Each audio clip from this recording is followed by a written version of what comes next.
Use the referral link in the description to g2a.com for all of your Xbox codes, PlayStation codes and video games, and be sure to use the code CHES at checkout to get yourself 3% cash back.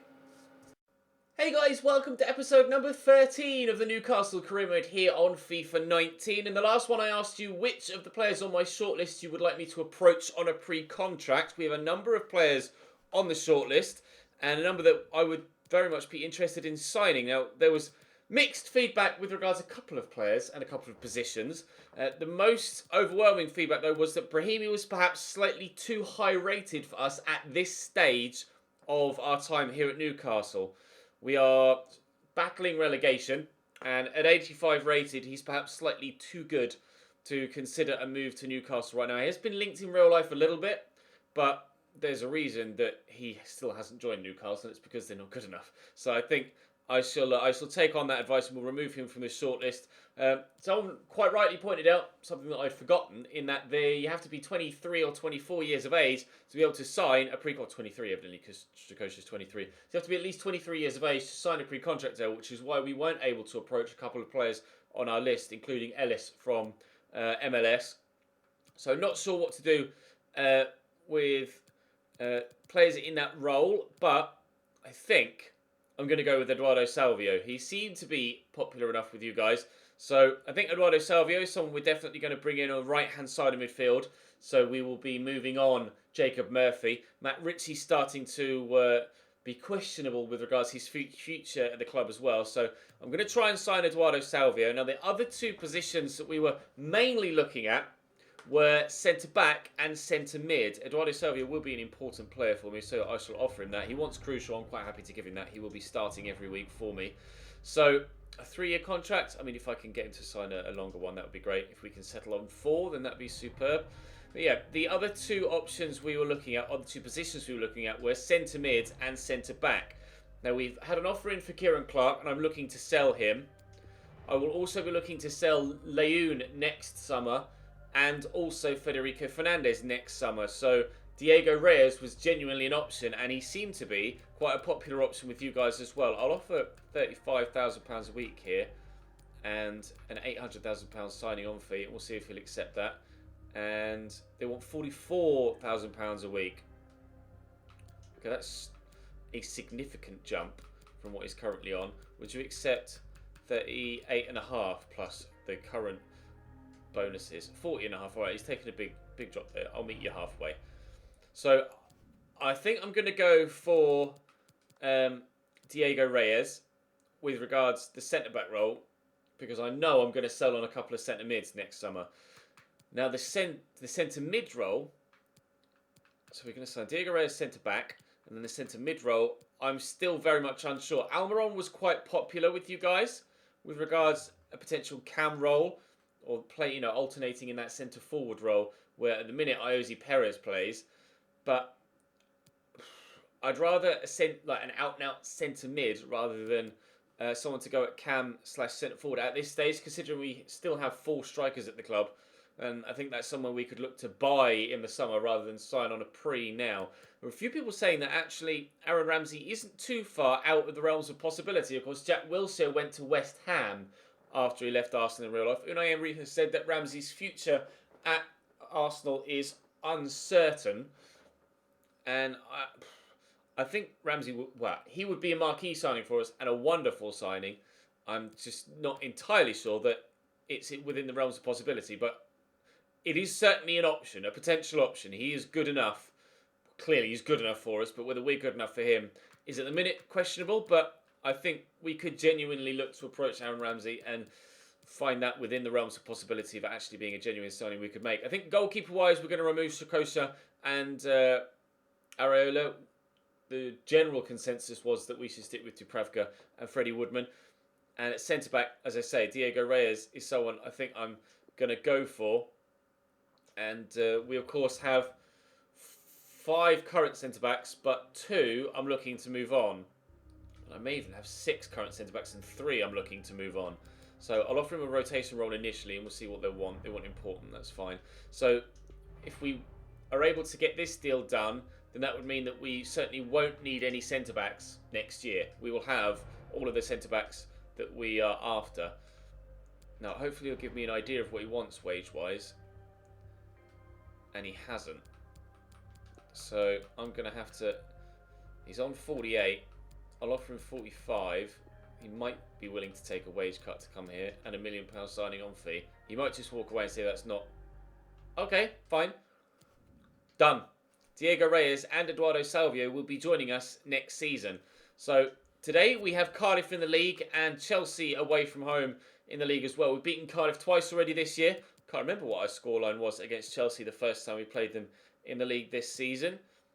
My brain is telling me that we lost and we drew by 1 goal each. So, okay, we currently find ourselves in 15th, just 3 points above the drop zone, but with a game in hand. Although it does appear that that game in hand is the one against Chelsea, which would mean we would most certainly have to ensure that we get a victory here against Cardiff to stand ourselves the best possible opportunity of staying above the relegation zone by a decent margin by Christmas. With West Ham and Manchester City to come tomorrow as we end the transfer window. We are still waiting on the confirmation of Kieran Clark's move away from the club. Or did he reject? Or is he already gone? Pretty sure transfers. Where is he? Let's sort by position. Kieran Clark. Yes, accepted to Monaco, and he rejected a move to Monaco because he couldn't agree contract terms. All right, so Kieran Clark stays for the time being. Fair enough. Right. Well, let's go and play Cardiff, and we'll see if we can get a win there. I'll start off because of the nature of the two sides we're playing. I'll start a full strength side against Cardiff to try and guarantee that I get the victory, and then we'll play a rotated side or a mixture side against Chelsea because we aren't that confident of that being a fixture that we can win anyway. Been some calls to start Ruben Loftus-Cheek ahead of Key, so we shall do that. And there were some calls to sign Hudson-Odoi and Ruben Loftus-Cheek on permanence this month, but I'm not sure about that. Kennedy is certainly someone I would consider signing on a permanent next season. And Ruben Loftus-Cheek I might reconsider in the summer, but right now it's not something that I would throw into the realms of possibility at this particular moment in time, especially with the potential of Aaron Ramsey coming in.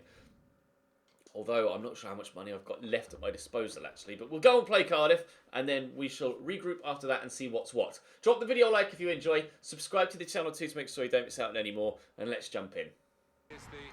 Right, Cardiff City. Alex Smith is in goal ahead of Etheridge. Patterson, Jubal, Aguele Manga and Bennett at the back. Mendes, Lang, Arter, Demore and Kopic on the right. Well, left even. With Bobby Reid and then Malpay up top. We should win this. We should win this. Malpay over the top looking for Nathaniel Mendes-Lang. Brings it down very well indeed. And just dinks it in looking for Bobby Reid. That took a deflection off Jamal Lascelles. It will be a corner for Cardiff City. They've won 1 of their 10 away games so far this season, Cardiff. So they don't necessarily have the best of records away from home. In fact, it's the worst record away from home in the entire league. We beat them 1-0 in the league earlier on this year when they were at home. And we beat them by 3-0 in the Carabao Cup. So one would like to think, please tell me you're onside here, Ayuzi. You were. One would like to think that this should be a pretty straightforward victory. Perhaps should have played that through the air rather than trying to drill it into Kennedy's feet.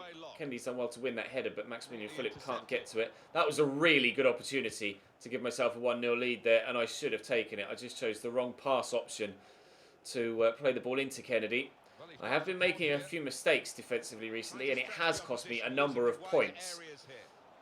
If I'm going to be making mistakes today, I'd rather they were like that, where I make a mistake at the offensive end of the field, rather than mistakes at the back that end up costing me a goal.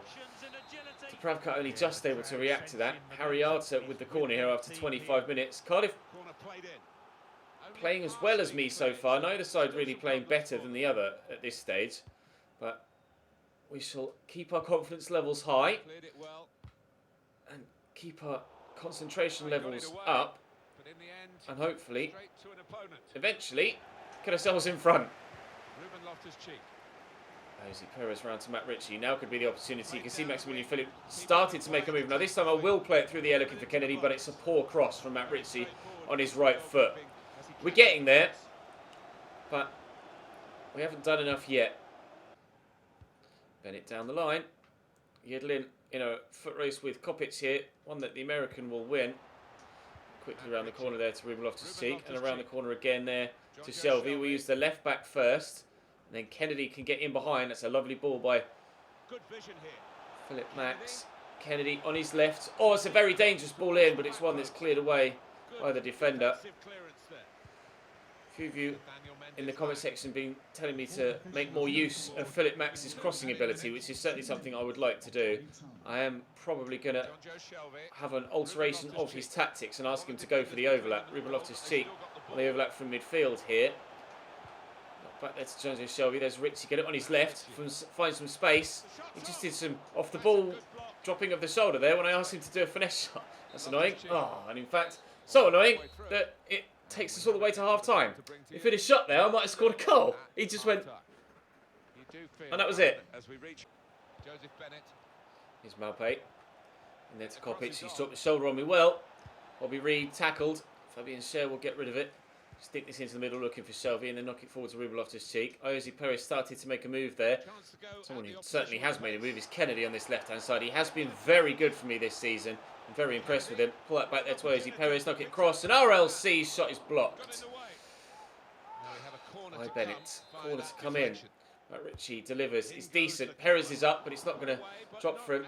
Schär will knock that back to Jamal Lascelles. There's Matt Ritchie. Jonjo Shelvey. So many blue shirts in the way. I'm actually going to work it out wide here to DeAndre Yedlin and maybe look to deliver across into the middle, which we've done well. Kennedy was up but flicked on by a defender. The pressure continues here. Then more going off for Cardiff, but will they keep the ball out the back of their net? Might well do. Have done so far. And Joe Ralls has come off the bench here and immediately is involved to clear their lines and release the pressure. Mendes Lang. Nice drop of the shoulder there. We read a Mopé linking up. Well, the strike, good save by Dubravka. He's made a couple of important stops in this game, Dubravka. I've kind of been relying on him to keep me in this. Kopic with the delivery, headed away by Matt Ritchie. Maximilian Philip isn't going to get to that in time. Here's Cardiff City and their next game, Alan. Down the line to Mendes Lang. There's the delivery. Keeper's come and will get there. Dubravka, he's done very well there. Kennedy trips. Was he tripped? That's the question. Referee said no. Bobby Reed back to Camarasa. Bobby Reed, shot blocked. He drops back to him and we'll get rid of this, please. Thank you, DeAndre Yedlin. Well, if it was pressure at the front at the beginning of the half, it's no pressure at the back for us as we move deeper into it. Mopé with the corner. Well up, Ki Sung-young, who's come off the bench here. Lovely turn by Maximilian Philip. Now he's on the run. And I've got a man across on the far side. I've got people arriving in the middle. Get around the corner. Oh, well blocked by the defender. We are, at the minute, chuntering along towards a 0-0 draw here with Cardiff City. But there is still 20 minutes to get a winner if we can. Might have to call on another option off the bench sooner rather than later. Lay that down the line there, looking for Ozzy Perez. We could have another opportunity right now. Put it back on his right, then deliver it into the middle, and there, oh yes, a lovely header. And it's Ki Sung-young off the bench for Ruben Loftus-Cheek. You guys asked me to give Ruben a start, I did. Ki fires back at you and has fired us 1-0 in front. Here's Connor Wickham. Jonjo Shelvey kind of went in two-footed there. That was not the nicest of challenges, but got the ball and the referee decided to ignore the challenge. Or didn't deem it as nasty as I initially did. Oh, Ozzy Perez can't squeeze it through to Kennedy first time, but he can second. We do have Maximilian Philip in the middle, but the ball's gone over him. We'll drop here to DeAndre Yedlin. We'll just slow things up.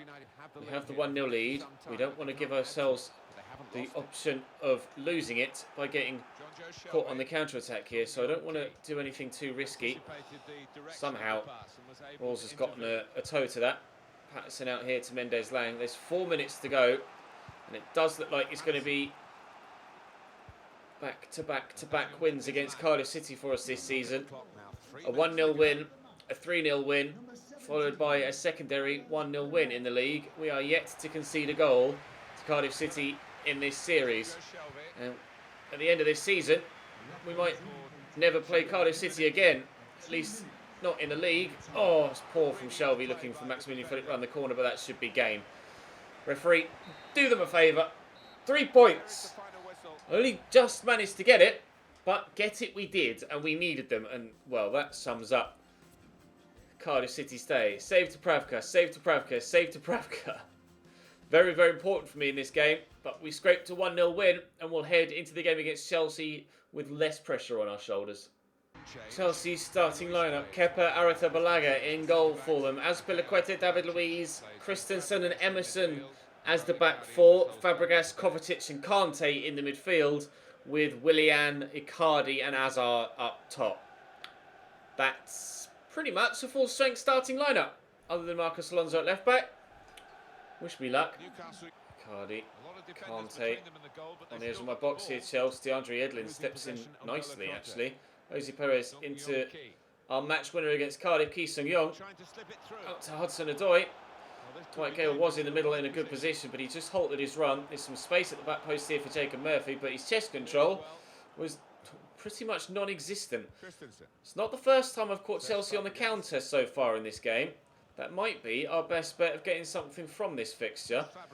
Soaking up the pressure as best we can, and then finding a way through eventually on the counter-attack. Here's Willian, but Philip Max does brilliantly defensively after doing some decent work offensively at the other end of the pitch a moment ago. Ki Sung-young again looks for Callum Hudson-Odoi, and there's someone in the middle. It looks like Isaac Hayden. It's not. It's Dwight Gale. And it's cleared away by Chelsea yet again, although not very well. Ki Sung-young, that was a terrible pass. It was meant to go to man in the middle, and he tried to play it out wide. Never mind. 0-0 after 25 minutes. Chelsea yet really to test me, though, which is surprising considering the strength of their starting 11. But we shall wait and see. I'm sure chances will come for them eventually. It's just a matter of time. Here's Key. Back there to Jamal Lascelles. Game's getting quite frantic at the minute. Pretty hectic here before half-time. Quite a high tempo being played. Gale forward looking for Jose Perez. I just dropped the shoulder and looked to bend it, but Christensen does well. Win that header, please, DeAndre. Didn't even need to win the header. He just let it drop. Gale forward there to Jose Perez. Want to get this back to Dwight Gale if I can eventually. Isaac Hayden to Gale to Hudson-Odoi. We're in the box. We'll turn back. We'll loft it into the middle and very nearly getting onto the end of that. Jose Perez.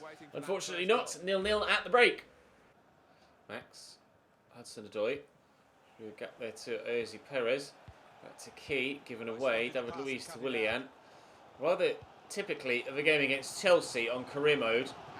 Barely any chances in that first half. Here's Eden Hazard in the box.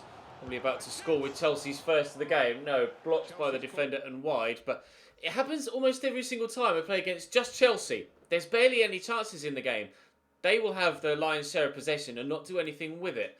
They caught me on the counter there, and Hazard has his shot blocked, and that was their first of the entire game so far. Willian could cross this early, instead doesn't, and that may even be my throw. It's not.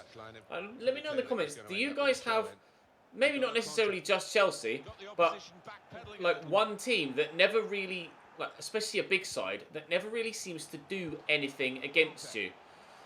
Last year, I had a similar issue. Oh God, Mauro Icardi trying to give them a lead. It's like they heard me. It was a similar situation with Chelsea last year as well, in the Southampton career mode I did. In fact, the first time I played them, they hammered me by like 5-0. Ooh, just going just wide. They hammered me by like 5-0, and I was like, right, okay, that's the sort of performance you expect from Chelsea. And then after that, it was like this every game, or like the first half every game, where Chelsea just don't really create much and don't really do much. And they were one of the easier sides of the top 6 to get results against. I think he's just offside there, Jacob Murphy, actually, and indeed he was. So I'm not sure whether it's just a Chelsea thing or whether it's occasionally just one of the big teams just doesn't really turn up, despite the strength of their starting 11. For me, it's Chelsea. For you guys, it might be someone different. You'll have to let me know in the comment section if it's something that you've noticed as well. It's just one of my observations of playing years and years of career mode.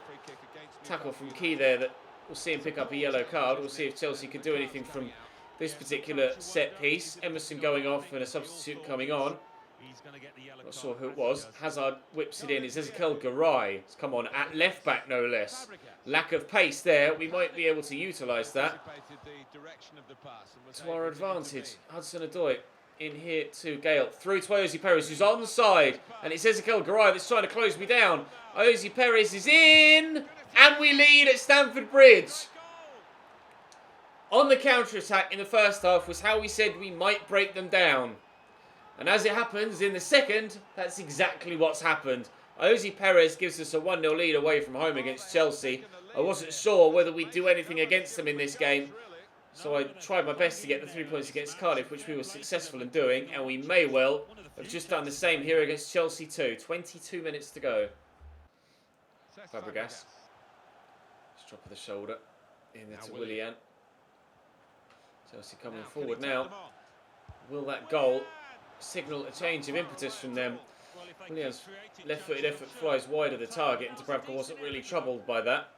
They have created, as we saw when I was... it's rather typical, isn't it? When I was talking about them not ever creating any chances against me, they went on a flurry in front of goal, and have since now had that Willian effort as well. So the stats will read like it was quite an even game, but in the first half, they had 0 chances on goal, Chelsea.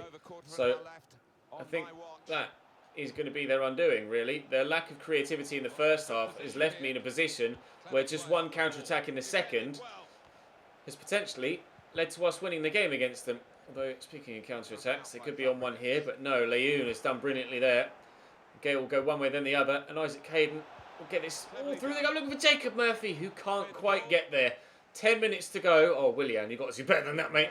10 minutes to go. It's still 1-0 Newcastle. In fact, that was Willian's last action of the game, and that was a very poor throw. Fabregas. Cross to N'Golo Kante into Eden Hazard. Kante to Fabregas. There's Pedro. Icardi back to Kante. Gets away from Key. I find myself backing off at the minute. It's perhaps the wrong thing to do. Hazard gets caught there. Kante shows good strength. Here's Hazard again. Shot comes in. Might be a corner. It's not. It's well defended by Jamal Lascelles. Key will switch this. So Hudson-Odoi has the pace to get to that. In fact, he doesn't. 2 minutes to go here. We got, I think, a 1-1 draw against Chelsea at St James's Park. And we are now... Well, that was terrible by Azpilicueta.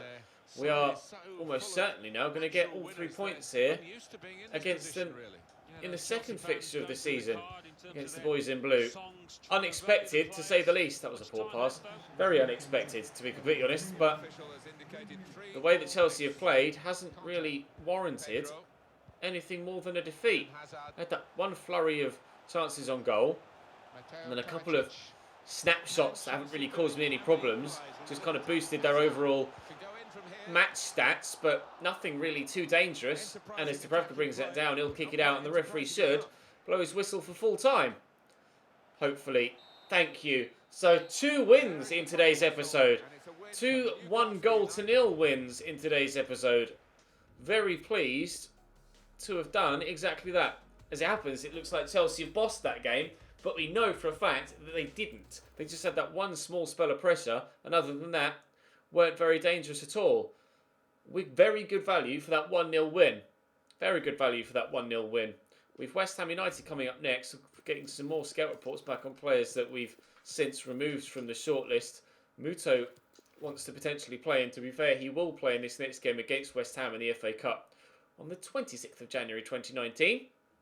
And that will be some more scout reports on people that we are no longer looking to sign. We have had a transfer offer in for Kieran Clark again, who I've actually put onto the transfer list since the last episode, or since I last saw you with regards any sort of transfer action away from the actual field of play. I shall try and ask for 9, but it is going to be a bit of a stretch. I'll settle for 7.5 and upwards, I think. And I'll offer 7.